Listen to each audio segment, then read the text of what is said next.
चुगलखोर बहू। मधु अपने परिवार के साथ चंदनपुर शहर में रहती है। मधु की एक बड़ी ही बुरी आदत है, वो सबकी चुगली करती रहती है। रविवार के दिन मधु की ननद सीमा और उसके ससुराल वाले उनके घर आते हैं। खाना खाने के बाद सब लोग बैठकर बातें कर रहे होते हैं। और सीमा, कैसी हो? ठीक हूँ भाभी, आप कैसी हो? मैं भी ना बढ़िया हूँ। अरे तुमने जो वो अचार भेजा था ना, बहुत अच्छा था। आपको अच्छा लगा? थैंक यू भाभी, मैं इस बार ना और भेज दूंगी।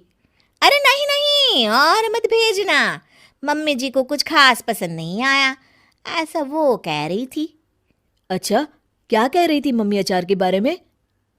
अचार के बारे में तो नहीं कह रही थी, वो तुम्हारे खाने के बारे में कह रही थी कि सीमा को अभी तक ठीक से खाना बनाना भी नहीं आया। क्या? मम्मी ने ऐसा कहा? हाँ, पर कोई नहीं ना सीमा, तुम बुरा मत मानो, मुझे तो अचार बहुत पसंद आया। हाँ, मम्मी को तो मेरा कोई काम पसंद ही नहीं आता, मेरे हर काम में बस कमियां ही ढूंढती रहती हैं। सीमा और उसके ससुराल वाले अपने घर जा रहे होते हैं। तब मधु की सास कहती है, अच्छा सीमा बेटा, अपना ख्याल रखना। हाँ हाँ ठीक है मम्मी। सीमा रूखेपन से जवाब देकर वहां से चली जाती है। अरे, सीमा को क्या हो गया बहू? कुछ कहा क्या उसने? अब पता नहीं माँ जी। मधु अपनी सहेली संजना से बात कर रही होती है। अरे तुझे पता है, मैं ना शीला की पार्टी में गई थी उस दिन, तेरे बारे में पता नहीं वो लोग क्या क्या बातें कर रहे थे, मुझसे तो सुना भी नहीं गया। हाँ। अच्छा, क्या कह रहे थे वो लोग?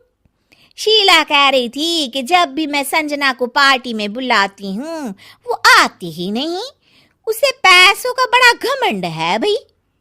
क्या? उसने ऐसा कहा? मैं अभी उससे बात करती हूँ। अरे छोड़ ना, उसकी बात ही नहीं करनी हमें, छोड़, चल छोड़। मधु अपनी सहेली से बात कर रही होती है, तभी उसका पति सचिन आ जाता है। अच्छा संजना, मैं ना तुमसे बाद में बात करती हूँ, ठीक है? मधु, इधर आओ। क्या हुआ जी? अरे पता नहीं क्या हो गया है, सीमा माँ से बात ही नहीं कर रही। तुमसे कुछ कहा था क्या उसने? नहीं तो जी, उसने तो कुछ नहीं कहा मुझे। पर क्या मधु, बताओ मुझे। जब ना हम सब बाहर बैठे थे तो मधु की सास मुझसे आकर बोली कि अब तुम लोग भी एसी खरीद लो, गर्मी बहुत लगती है यहाँ आकर। क्या? उन्होंने ऐसा कहा? हाँ जी, ऐसा कहा। अब मधु के घर वाले ना हमेशा ही हमें नीचा दिखाते रहते हैं। नाराज तो हमें होना चाहिए, और सीमा नाराज होकर बैठी है। कोई बात नहीं, होने दो नाराज, हमें भी फर्क नहीं पड़ता। मधु, मेरी एक बात ध्यान से सुनो, कोई जरूरत नहीं है आज के बाद उससे बात करने की। ठीक है जी। एक दिन मधु टीवी देख रही होती है और उसके पास सीमा का फोन आता है। मधु टीवी में इतना ज्यादा बिजी होती है कि फोन नहीं उठाती। अगले दिन सीमा घर पर आ जाती है। अरे वाह सीमा, आओ आओ, कितने दिनों बाद आई हो। हाँ हाँ, आप लोग तो मुझे भूल ही गए हैं ना बुलाते हैं ना फोन उठाते हैं। अरे ऐसा कुछ भी नहीं है, क्या हुआ सीमा, बताओ मुझे। आप लोगों को तो कुछ फर्क ही नहीं पड़ता। सीमा रोने लगती है और अपने कमरे में चली जाती है। तभी सचिन भी वहां आ जाता है। रुकिए जी, मैं बात करती हूँ सीमा से। मधु सीमा को समझाने जाती है और उसकी सास और सचिन दरवाजे के बाहर खड़े होकर सारी बातें सुनने लगते हैं।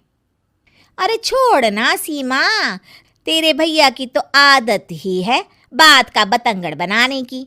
मैंने उन्हें बताया भी कि सीमा के घर वालों को गर्मी लगती है, जब वो लोग आते हैं तो हमें एक एसी ले लेना चाहिए, तो उसमें भड़क गए, कहने लगे उन्हें अपनी अमीरी पर बड़ा घमंड है। मधु की सास और सचिन ये सब सुनकर चौंक जाते हैं कि मधु ये सब क्या बोल रही है। शायद मेरी ही गलती है, मुझे यहाँ आना ही नहीं चाहिए था भाभी। अरे नहीं नहीं मधु, तू क्यों नहीं आएगी? ये घर तेरा भी तो है ना।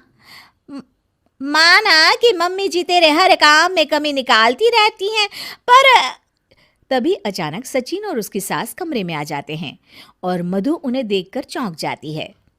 मम्मी जी, मैं ना सीमा को बस समझा रही थी कि वो कहीं ना जाए।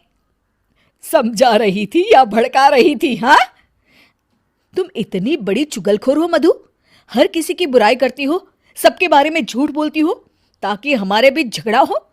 मुझे नहीं पता था कि मेरे सामने तुम्हारा ऐसा रूप भी आएगा। मुझे माफ कर दीजिए जी। आपने मुझसे भी झूठ बोला भाभी। उन तीनों के सामने मधु की पोल खुल जाती है और वो सर झुकाए खड़ी रहती है। लेकिन अब कर भी क्या सकती है?